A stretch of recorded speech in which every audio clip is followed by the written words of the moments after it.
Bonjour à toutes et à tous et bienvenue dans ce nouvel épisode de Podcaf.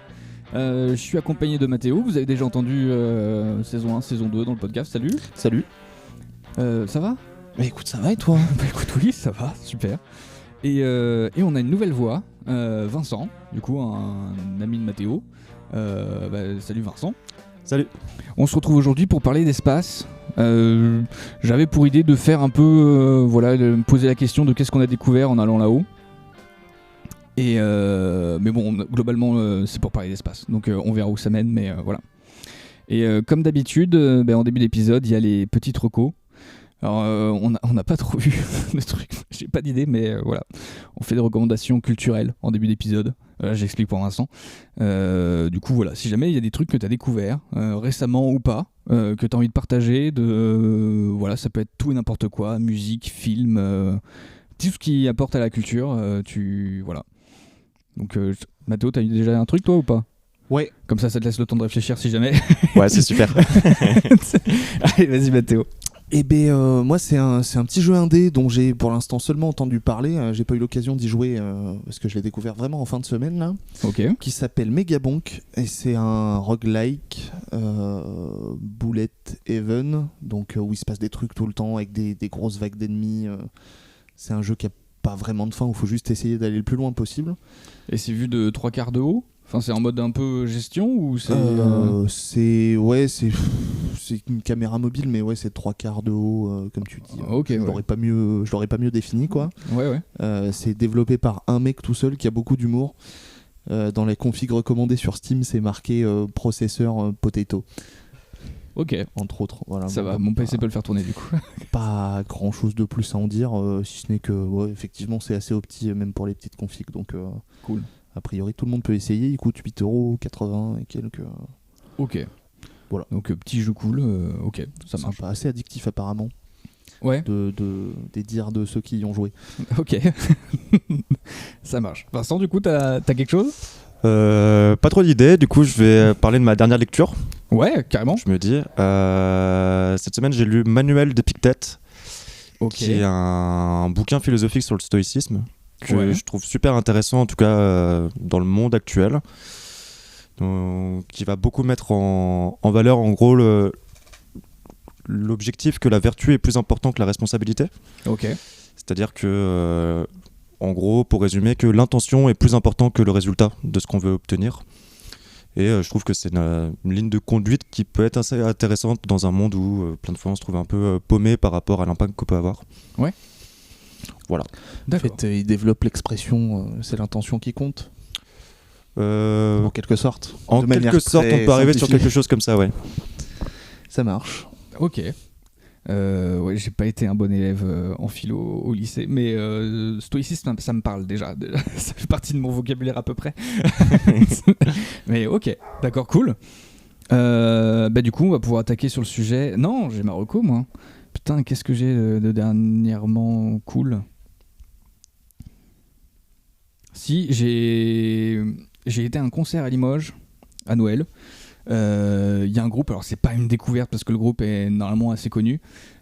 S'appelle Clone, avec un K. C'est du métal assez ambiant, qui a pas l'air très violent comme ça au premier abord. Donc c'est assez calme. Mais la violence se situe dans quelque chose d'un peu plus abstrait. Sur des sonorités qui vont être derrière, des rythmiques sur les guitares ou sur la basse et qui vont faire résonner un peu le truc, mais qui sont pas mises en avant par rapport aux chanteurs ou quoi que ce soit d'autre. C'est très diffus et du coup tu peux voir, c'est assez marrant parce que dans la fosse tu voyais des gens qui étaient un peu stoïques, qui bougeaient pas trop, et t'en avais d'autres qui avaient le truc et qui oh putain oui là c'est un truc de fou et du coup c'était assez chouette. Donc Clone, ça fait un moment que j'en ai entendu parler. J'écoutais pas trop parce que j'arrivais pas vraiment à me mettre dedans. Et là, depuis le concert, ça fait partie des groupes qui apparaissent régulièrement dans mes playlists. Donc voilà, Clone, si jamais vous connaissez pas ce groupe alors qu'il existe depuis un bon moment, je vous invite à découvrir. Parce que c'est vraiment sympa. C'est du Gojira, mais tranquille. Et du coup, c'est cool. Il y a même d'ailleurs un des guitaristes de Clone qui a joué sur une tournée de Gojira aux États-Unis, je crois. Enfin voilà, du coup, Du coup, un groupe français. Un groupe français, ouais, complètement. Je sais plus d'où, mais ouais, ils sont français. Voilà. Ma foi. Bah écoutez, ça m'intrigue. Bah, t'iras jeter une oreille quand t'auras le temps. Du coup, ouais, on va parler d'espace, et notamment de ce qu'on a découvert en allant là-haut. Parce que c'est bien gentil de dépenser de l'argent pour envoyer des trucs monstrueux dans l'espace comme ça, mais pourquoi faire ? Donc du coup, bah voilà. Je sais pas trop par où commencer, mais ça a commencé en guerre avec les Russes, la course aux étoiles, etc. dans les années 60. Et bah je sais pas, est-ce que ça vous inspire quelque chose, les gars, déjà, ça, ou... Oh, j'étais parti sur un truc beaucoup plus léger. Oh, vas-y. J'ai lu tout à l'heure que et ça me paraissait pas possible, mais en fait il y a des odeurs dans l'espace. Ok. Voilà. Pourtant c'est le vide interstellaire, spatial, intersidéral. Et en fait il y a des odeurs et on se rend compte qu'il y en a qui s'accrochent sur les combinaisons. Et en fait les astronautes les sentent quand ils rentrent dans la station. Voilà. Et il y a une description de cette odeur ou pas ? Alors, on essaie de se faire une idée si on peut, tu vois. Et Vincent me disait tout à l'heure qu'en fait apparemment ça sentait le P. Ok. Moi j'ai lu que ça sentait l'ammoniac ou des odeurs métalliques. Je pense que ça dépend de où on se trouve en fait. Mais apparemment c'est assez varié. Ok. Moi j'avais vu que la Lune c'était une odeur de poudre à canon, par exemple. C'était l'odeur de la guerre sur la Lune. C'est flippant. La poudre, elle tient son odeur du soufre, donc est-ce qu'il y a beaucoup de soufre sur la Lune ? Peut-être. Mais ça pourrait expliquer, ouais. Donc globalement, c'est pas des odeurs, genre ça sent pas la rose, quoi. C'est pas des odeurs super agréables. Enfin, il y en a qui aiment l'ammoniac, mais pas moi. Ouais, ça prend au nez l'ammoniac. Ok, d'accord. Bah, d'ailleurs, il y avait une anecdote comme ça dans l'exoconférence d'Alexandre Astier, où en fin de spectacle, il parle de la galaxie, de notre Voie lactée, et il dit que dans la Voie lactée, il y aurait une molécule, et cette molécule-là est responsable du goût de la framboise. Donc potentiellement, la Voie lactée a un goût de framboise. Voilà. Et ce mec a un don pour rendre les choses intéressantes, vraiment. Ouais, surtout quand il laisse un petit paquet de framboises sur le bord de scène en fin de spectacle pour les gens qui voudraient goûter un peu de Voie lactée en passant. J'avais pas l'anecdote, mais j'ai pas regardé l'exoconférence, je suis un mauvais élève là-dessus. Apparemment c'est super chouette. Ouais, si vous aimez le travail d'Alexandre Astier, c'est un truc à voir. Ouais, mais j'ai beaucoup aimé l'exoconférence. C'est de la bonne vulgarisation, c'est vraiment chouette. De la vulga façon Alexandre Astier, je pense que ça peut que fonctionner, quoi. Ouais, faut aimer le personnage, mais il incarne plusieurs scientifiques qui ont fait des découvertes ou des choses comme ça. Il y a un moment, et du coup il raconte un peu comment se sont découvertes certaines choses et les questions qu'on se pose ou les trucs un peu débiles comme le rétro-engineering des extraterrestres, enfin des potentiels extraterrestres qui pourraient potentiellement exister. Donc voilà, il y a des histoires assez drôles là-dessus. Ça me fait penser à une théorie. J'aurais dû préparer ça en amont, j'aurais dû y penser. Il y a un épisode d'Hostile podcast qui commence sur cette théorie-là de est-ce qu'on est seul dans l'univers, et si on n'est pas seul, on est les seuls couillons à envoyer des signaux. C'est un truc genre la théorie du chasseur dans la forêt, où en fait si on n'est pas seul, on aurait tout intérêt à ne pas envoyer de signaux et à rester bien planqué pour éviter que d'éventuelles vies extraterrestres qui puissent être potentiellement hostiles nous trouvent. Ok. Ou du moins si on envoie des signaux, on devrait se préparer à recevoir toutes sortes de visites. Moi je vois bien cette théorie. Pour le coup, ça reprend donc le paradoxe de Fermi qui explique que techniquement, vu le nombre d'étoiles, de galaxies qui existent dans l'univers, on devrait trouver de la vie, ou en tout cas observer de la vie. Or, on n'en voit pas, on n'arrive pas à en observer. Ce qui veut dire que, d'après cette théorie, il y a deux possibilités. C'est que soit toute civilisation est vouée à disparaître d'elle-même par peut-être des changements climatiques, peut-être des événements qu'elle a elle-même provoqués, ou que soit il y a une civilisation malfaisante qui existe, qui attaque à peu près toutes les civilisations, et que du coup les civilisations suffisamment avancées, normalement se cachent pour ne pas se faire retrouver. Ok. Il est peut-être pas très malin d'envoyer nos localisations partout dans le monde, dans toute la galaxie, dans l'univers. Ouais. Et ben voilà, tu l'as très bien expliqué, finalement c'était ça. Donc le paradoxe de Fermi. Ça s'appuie sur le paradoxe de Fermi Ouais. en disant que ça pourrait être une explication de pourquoi on n'en trouve pas. Ok. J'avais vu aussi une autre théorie qui disait que si on ne trouvait pas de signe de vie, c'est peut-être parce qu'on était les premiers à être aussi évolués et aussi développés et que c'était potentiellement une possibilité. Et que du coup, en étant les premiers, il fallait qu'on attende de voir d'autres civilisations, que d'autres civilisations gagnent en technologie, en sciences, etc. Pour elles aussi s'intéresser à ce qui se passe au-dessus de leur tête. Ou quoi que soit leur appendice supérieur. Mais du coup, voilà. C'était une théorie aussi que je trouvais intéressante parce que, pourquoi pas en fait. Mais mine de rien, à l'échelle de l'univers, on a évolué assez vite, quoi, finalement. Et puis on est assez jeunes. Et puis on a eu toutes les conditions nécessaires à évoluer assez vite. Donc j'aime y croire, finalement. Puis il faut aussi prendre en compte la distance qu'il y a dans l'univers. C'est-à-dire que de nombreuses planètes, s'ils nous observaient, verraient juste des dinosaures. Et ils ne nous verraient pas, nous, tels qu'on est aujourd'hui. Donc c'est aussi compliqué. Ça complique la manière de pouvoir voir d'autres civilisations. Dans l'idée, peut-être que les messages qu'on envoie maintenant, ils les recevront, si éventuellement quelqu'un les reçoit, ils les recevront quand on n'existera plus, quoi. Ou quand, du moins plus sous la forme actuelle de l'être humain. C'est... Ouais. Ou alors aujourd'hui ils se disent putain ils sont chauds les T-Rex à envoyer des voyageurs à travers la galaxie. 100 pouces opposables. Avec des petits bras. Ouais. Putain ouais. D'ailleurs les gens qui croient aux extraterrestres, parlons-en parce qu'il n'y a pas si longtemps à Limoges on a vu arriver une bande d'ahuris pour préparer l'arrivée de je ne sais quel être supposément supérieur et extérieur à notre planète. Du coup, voilà, c'était... Il y a un youtubeur, on en parlait tout à l'heure, mais il y a un youtubeur qui a réussi à s'infiltrer, entre guillemets, dans ce truc-là pour participer à l'événement, le préparer, etc., sur tout ce qui est graphisme et autres. Ok, tu sais comment il s'appelle ? Je ne me souviens plus, mais ce sera en description, il n'y a pas de problème. Et cette vidéo est excellente parce qu'on le voit intégrer le truc. Donc il a pris des petites captures des échanges qu'ils ont eu en visioconférence avec les organisateurs et tout, et certains autres bénévoles de l'événement, et d'ailleurs des gens qui étaient payés. Et du coup voilà, donc il retrace la préparation et l'événement. Et c'est bien documenté. Le gars a réussi à s'infiltrer là-dedans, prendre des vidéos et tout, en passant ça sous le fait que il était dans le graphisme et la vidéo. Et du coup, c'est pour ça qu'il avait le droit d'avoir une caméra au sein même de la salle de spectacle et tout. Donc voilà. Assez marrant à regarder.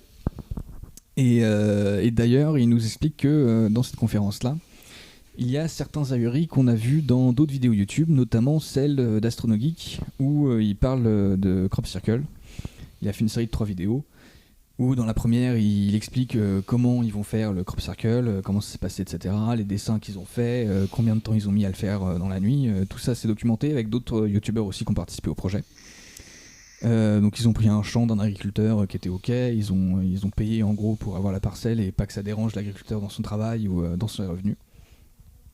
Et le but du jeu, c'était de faire, de laisser faire le truc.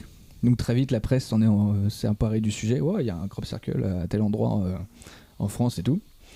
Donc il y a une première vidéo où on voit les journalistes, les médias venir sur le crop circle, faire des interviews, des reportages avec l'agriculteur et tout. Et il y a une troisième vidéo où on voit tout l'à côté des autres gens qui viennent sur le crop circle, qui viennent pieds nus ou avec des pendules pour tester l'énergie magnétique qui se serait dégagée d'un potentiel vaisseau spatial et autres. Et parmi ces gens-là, il y a les personnes certaines qui ont organisé la conférence de préparation d'arrivée sur Terre d'extraterrestres qui s'est tenue à Limoges. Donc voilà, si vous voulez voir ça, rigoler un peu ou prendre ça très au sérieux, Allez-y. D'ailleurs, en regardant ça, j'ai appris qu'il y avait des potentiels spatioports en France. Notamment, il y en a un à Bordeaux. Il y a un spatioport qui est prévu pour l'arrivée de potentiels extraterrestres. Il y a plusieurs endroits comme ça en France. Vous pouvez taper sur Maps spatioport et vous allez en trouver. Et des trucs avec des projets assez sérieux des fois. Donc on se dit, ah oui quand même, genre il y a des communes qui ont payé pour ça. Avec de l'argent public ? Avec potentiellement de l'argent public. Ou des assos qui ont levé des fonds ou des trucs comme ça, mais voilà. Ça existe. C'est actuel. Et du coup, à quoi ressemble un spatioport en France en 2026 ? Alors celui à côté de Bordeaux, il ressemble globalement à une petite soucoupe avec un truc qui fait le tour de la soucoupe en bord de mer, je crois, ou bord de lac. Voilà. C'est partir du principe que sérieux, les extraterrestres se baladent en soucoupe volante, alors que si ça se trouve, on est plus proche de l'avion, et auquel cas il faut une piste sur la longueur, et je pense qu'il aurait mieux valu poser la question avant de savoir comment ils préfèrent atterrir. Parce qu'ils vont arriver, ils vont se dire mais ça va pas du tout, là ça peut pas le faire quoi. Ça fait des millions d'années que nous sommes en trottinette électrique, nous avons arrêté. Ouais, mais c'est ça, en fait, ça se trouve un trottoir, ça leur suffit, une piste cyclable. Peut-être. Qui pourrait le savoir ? Ok. Et du coup, est-ce que dans les innovations ou les découvertes qu'on a pu faire en allant là-haut, il y a des choses qui vous viennent à l'esprit ou c'est quelque chose qui vous paraît un peu obscur ? Parce que quand j'ai eu l'idée du sujet, je me disais, on a forcément découvert des trucs, mais à quel point est-ce que ça a pu changer notre quotidien et qu'est-ce qu'on a pu découvrir qui peut expliquer notre présence ici sur Terre ? Voilà. Moi récemment, j'ai trouvé ça très intéressant les recherches qui ont été faites sur Mars, où on a commencé à s'interroger sur de l'oxydation qui a été trouvée par un rover, qui peut se faire de deux manières, soit de manière organique, soit avec de la fusion volcanique. Ok. Il y avait une mission de la NASA pour récupérer les échantillons qui a été annulée, car c'est extrêmement coûteux. La Chine semble se positionner pour y retourner. Ok. Et la NASA, elle, est très vindicative que c'est à 80% de la matière organique. Mais évidemment, il faut faire des grands effets d'annonce pour lever des fonds. Il n'empêche que c'est aujourd'hui un des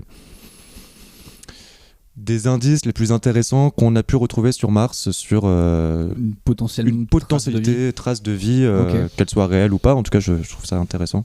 Ouais, carrément. Est-ce que, alors c'est peut-être une intox, mais il m'a semblé avoir entendu dire qu'on avait trouvé des bactéries, je crois, parce qu'il y a de l'eau sous forme de glace sur Mars, il me semble. Ouais, ça c'est une info qui date de début 2000, je crois. Enfin, ils en parlaient, je me souviens, c'était dans un C'est pas sorcier. Voilà.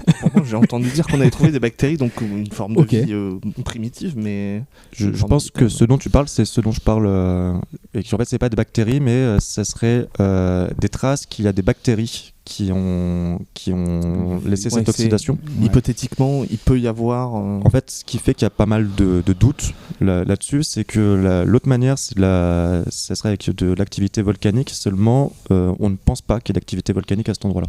Mm-hmm. Mais on est très loin de pouvoir dire que c'est des bactéries. Ouais, on peut pas être 100% affirmatif sur il y a ça, c'est sûr. Non. C'est quand même stylé le métier de géologue, surtout quand t'es avec la NASA. Ouais. Parce qu'en vrai, on n'y pense pas quand on est au collège ou au lycée que l'étude des cailloux en SVT peut amener à ce genre de débouché derrière. Une passion propice pour les galets, j'en sais rien. Petit aparté, mais des fois je me prends à imaginer quel est le métier le plus stylé pour répondre à la question. Et toi, tu fais quoi dans la vie ? Et je suis géologue à la NASA, ouais. C'est un peu cool quand même. C'est un peu cool. Je pense que n'importe quoi à coller à la NASA devient rapidement cool. Ah, je pense que technicien de surface à la NASA, c'est un peu mieux que technicien de surface tout court, mais bon, je suis pas convaincu que ta théorie soit 100%. Il y a des failles. Ok. Et du coup, pour rentrer un poil plus dans le concret de ce qu'on a pu découvrir, j'ai regardé tout à l'heure vite fait sur les innovations technologiques qu'on a pu avoir grâce au fait d'aller dans l'espace. Donc il y en a beaucoup qui nous viennent des années 60 avec cette fameuse course aux étoiles, etc., avec les Américains et les Russes. Et notamment les missions Apollo, donc les premières missions à chercher à aller sur la Lune, etc.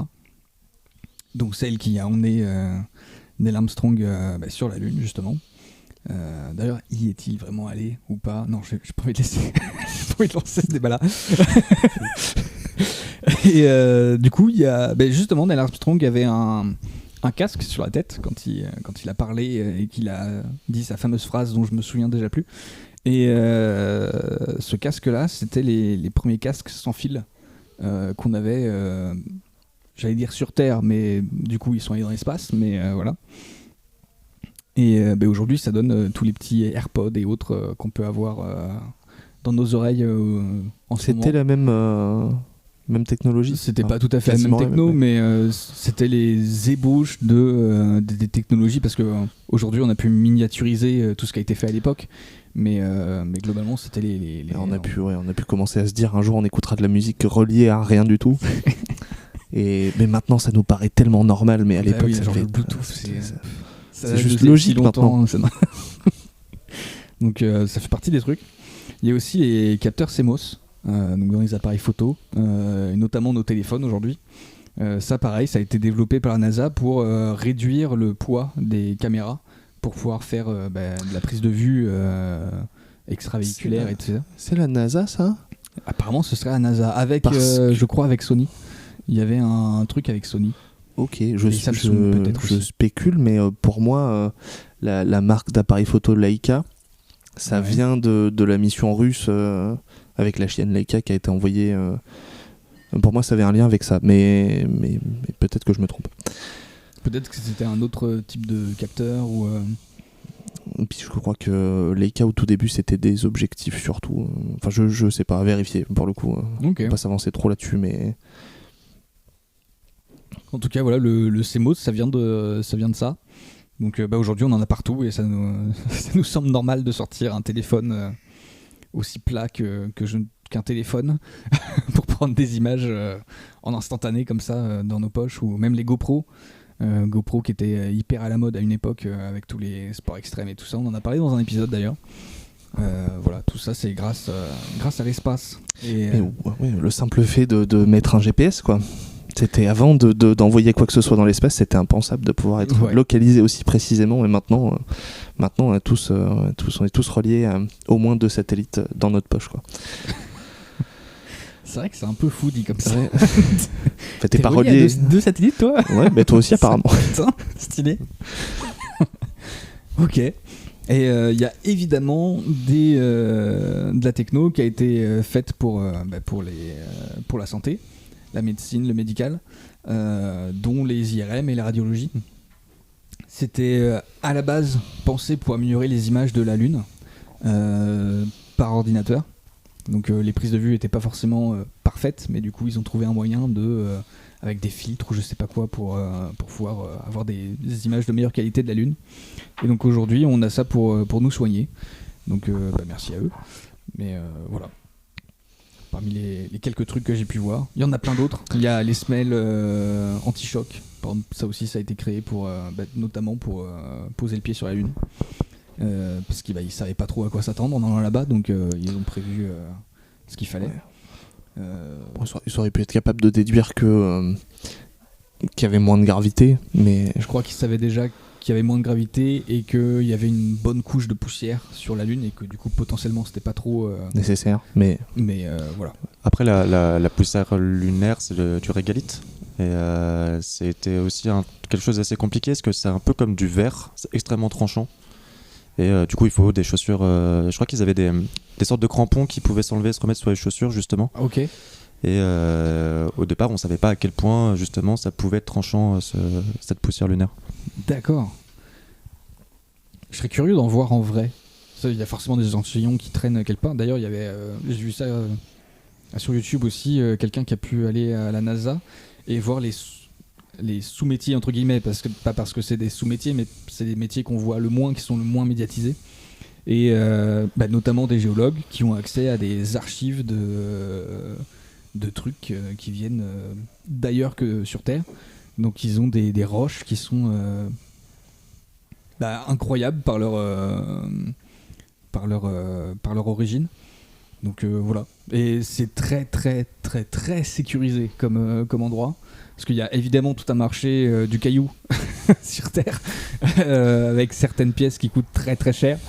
Et donc du coup, ils évitent qu'il y ait du vol. Et il n'y a que quelques personnes qui peuvent avoir accès aux échantillons qui sont disponibles à la NASA. Mais qui sont donc des fragments de météorites, c'est ça ? Il y a des fragments de météorites, il y a aussi des échantillons de la Lune, il y a, je crois, des échantillons de Mars, mais surtout des météorites. Enfin, je veux dire, la chose la plus majoritaire que tu peux trouver là-bas, ce sera surtout des météorites. Ouais. Oui, mais on comprend la sécurité parce que effectivement, dans les fans de cailloux, je pense qu'il y a des gens qui seraient prêts à payer très très cher pour avoir ces échantillons entre les mains. Donc voilà, il y a certaines personnes qui gardent un trésor de connaissances et aussi potentiellement spéculatives, mais c'est assez fou. Il y a des choses dont on se doute pas. Enfin, pourtant c'est assez simple de se dire que la NASA avait forcément une sorte de bunker pour cailloux chez eux. mais ouais. Et le dernier truc que j'avais trouvé, parce que c'est bien de voir ce que l'espace nous a permis d'améliorer de nos vies, mais il y a aussi qu'est-ce qu'on a appris sur nous venant de l'espace.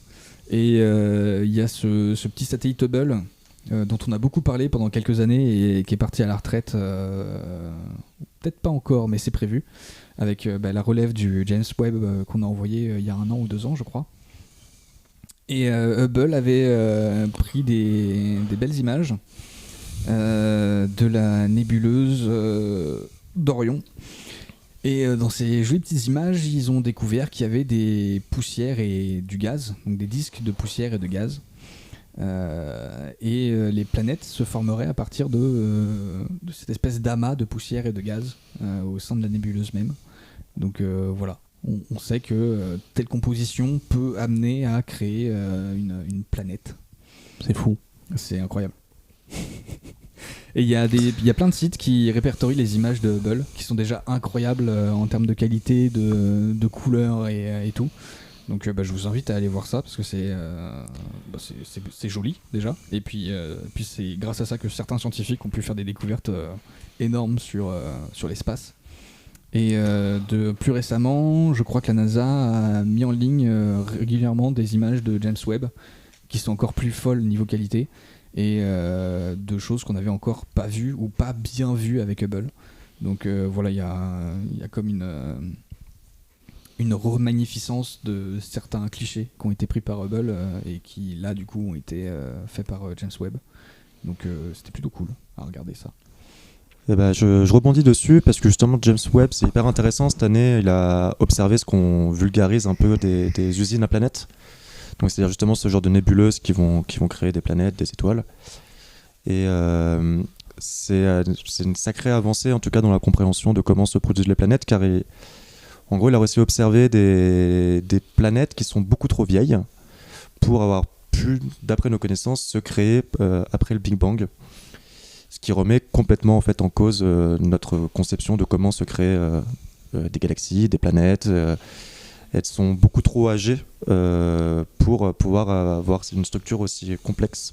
Ok. Et c'est pour ça que James Webb aujourd'hui c'est vraiment un espoir monstrueux pour améliorer notre compréhension. La recherche, le savoir et tout. Ouais. Et là c'est depuis 2-3 ans, j'ai l'impression que c'est surtout ça les découvertes qu'on fait, c'est surtout on découvre notre méconnaissance de l'architecture spatiale, enfin stellaire. Ok. Impressionnant. Mais il y a plein de gens qui critiquent le fait qu'on mette énormément d'argent là-dedans. Mais en même temps, c'est très humain de vouloir comprendre son essence, etc. Et puis d'aller à la découverte, c'est comme ça qu'on est allé aux Amériques et autres. Et sans ça, on n'aurait pas pu... Enfin, je sais pas, le monde ne serait pas comme il est aujourd'hui. Mais oui, il y a plein de gens qui comprennent pas qu'on mette autant d'argent là-dedans. Et qui se disent qu'on pourrait peut-être régler la fin dans le monde ou autre avec des budgets aussi énormes. Mais voilà. Ouais, c'est des questions qui méritent d'être posées, effectivement, mais bon, quand on a... Enfin, Je pense qu'on a quasiment fait le tour de ce qu'on pouvait encore découvrir sur notre propre planète. Bien sûr, il y a encore des choses à découvrir, j'en suis persuadé. Les fonds marins. Et c'est quelque chose qui est assez méconnu. Il y a plein de choses qu'on découvre encore qui est presque sous nos pieds dans l'eau. Plus complexe à étudier que ce qu'il y a tout en haut. Mais il va expliquer qu'un machin arrive à survivre avec des pressions monstrueuses sur la tronche. Alors que même nos sous-marins, ils n'y arrivent pas. Mais c'est fou. Et que le truc, il est fait de gélatine et d'os à moitié formés. À quel moment? C'est surtout quand tu l'as sorti de l'eau que ça n'a plus aucun sens. Mais je pense que sous une telle pression, en fait, c'est fou. C'est fou. Moi je trouve ça intéressant, en tout cas, la question de dépenser autant d'argent pour la conquête spatiale. Mais je trouve que le débat il se poserait vraiment si on arrêtait de dépenser autant d'argent dans plein de choses inutiles. Parce que quand on regarde comment est repartagé l'argent mondial, la fin dans le monde, il y a beaucoup d'industries qui, si on les arrêtait, qui permettraient de l'arrêter. Et je pense que je préfère avoir du budget, moi, dans le spatial que dans la publicité, par exemple. Que dans certains produits de luxe.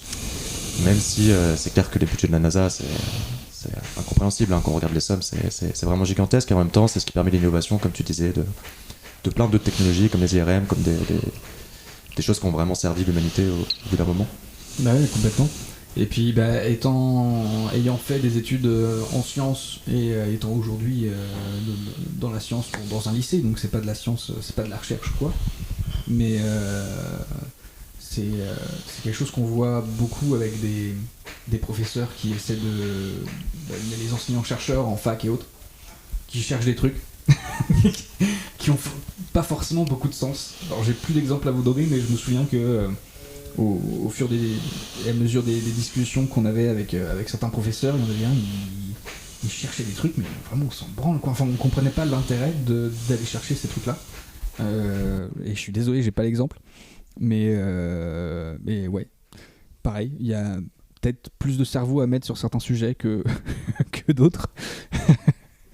Le budget de matière grise est peut-être aussi, je sais pas, une manière de mieux la distribuer. Après, je pense qu'il y a je reprends ce que tu disais, Vincent, il y a des choses, il y a de la matière grise dans la publicité, mais après dans le luxe, c'est surtout, et puis c'est compliqué de dire qu'il faudrait qu'on arrête ça, c'est de l'argent privé, on peut pas forcer l'arrêt de cette industrie, mais effectivement, je rejoins ton avis aussi, si cet argent-là servait à la recherche spatiale, ce serait, je pense qu'on avancerait beaucoup plus vite, quoi. Bah sur certains sujets, c'est sûr, ouais. Bon, est-ce que vous voulez passer un mot de la fin ou une sorte de conclusion ou de mini débrief de ce qu'on a pu raconter pendant cet épisode? Alors, je pense que, je sais pas, je cherchais une manière de tacler les platistes, encore une fois, qui décidément dans ce podcast en prennent pour leur grade. Hein, mais non, je suis pas très inspiré là. Bon bah tant pis. Vincent non plus. Pas plus que ça. Je comptais sur votre expérience pour retrouver le bon mot de la fin. Off. À plus. Non mais ouais, je sais pas. Est-ce que déjà, t'avais déjà eu des expériences comme ça de podcast ou d'enregistrement ou autre de vidéo? Pas du tout là. Ok. Est-ce que ça t'a plu? Ouais, je trouve le format hyper agréable. C'est plus discussion entre potes que émission de radio avec des gens qui sont compétents dans leur domaine, mais voilà, on essaye de faire léger, malgré que le sujet aujourd'hui soit pas si léger que ça finalement. En le faisant, je m'attendais pas à ce qu'on soit aussi confronté à des petits blancs ou à des petits murs de comment on rebondit là. Mais oui. Ouais, et puis c'est bon, disons que si on avait peut-être un peu mieux préparé l'épisode, il aurait pu durer 4 heures. Mais ça c'est le nerf de la guerre, ça à chaque fois c'est. Et en même temps, il y a ce côté spontané qui je pense, on a eu quelques retours sur le fait que c'était apparemment assez agréable à écouter. Ce côté discussion là, sans trop de prise de tête, ça fait le sel du média aussi, je pense. Je sais pas. Mais vaste sujet en tout cas, et on se sent tout petit quand on y pense. C'est clair. Bon bah écoutez, suivez-nous, on est dispo sur les plateformes Instagram, Facebook, on est sur YouTube, vous pouvez nous écouter sur YouTube, sur Spotify, sur Deezer, sur Podcast Addict, il y a aussi Castbox. Et récemment, j'ai mis le podcast sur une grosse base de données de plein de podcasts. Je sais plus comment ça s'appelle, c'est Podcast, Data Podcast ou un truc comme ça. Et du coup, on est disponible sur plein d'autres plateformes sans que je le sache forcément. Donc voilà, si jamais vous êtes sur AntennaPod ou d'autres applications du genre, n'hésitez pas à chercher podcast parce que ça se trouve, on est là. Donc voilà, soyez curieux, regardez. Et puis je vous dis à la prochaine. Et puis les gars, merci à vous pour ça. De rien, avec plaisir. Salut. C'était super, merci beaucoup. Pas de soucis. Et puis à une prochaine. Allez, salut.